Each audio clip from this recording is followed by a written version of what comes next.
Hi నమస్తే, నేను doctor Sai Shankar, MD chiropractic. So sir వచ్చేసి last time disc bulge and sciatica నొప్పితో మన దగ్గరికి వచ్చారు. సో సార్ యొక్క ఎక్స్పీరియన్స్, సార్ ఎక్కడి నుంచి వచ్చారు, ఆయనకు పోయిన 20 days బ్యాక్ ఏ విధంగా ఉండేది, ఇప్పుడు ఏ విధంగా ఉందో కనుక్కుందాం. మీ పేరండి? ఏ ఊరు? నంద్యాల నుంచి వచ్చారు. పోయినసారి ఏ నొప్పితో వచ్చావు నువ్వు ఇక్కడికి? ఓకే, నడుము నొప్పి, కాలు మొత్తం గుంజుతుందా?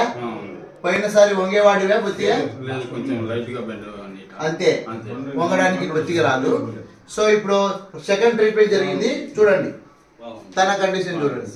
వంగడానికి వస్తుందా? ఒకసారి కింద కూర్చొని లేయి. ఫ్రీ ఉందా ఇప్పుడు?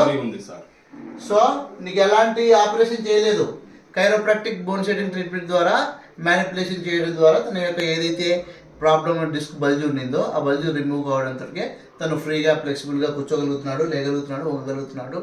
సో ఈ విధంగా మనం చెప్పినట్టు కొద్దిపాటి ఎక్సర్సైజ్ చెప్తాను నేను, ఆ ఎక్సర్సైజ్ చేసుకో, మొత్తం ఆరాం అవుతుంది. మళ్ళీ నెక్స్ట్ వీక్ వచ్చేది, ఓకేనా?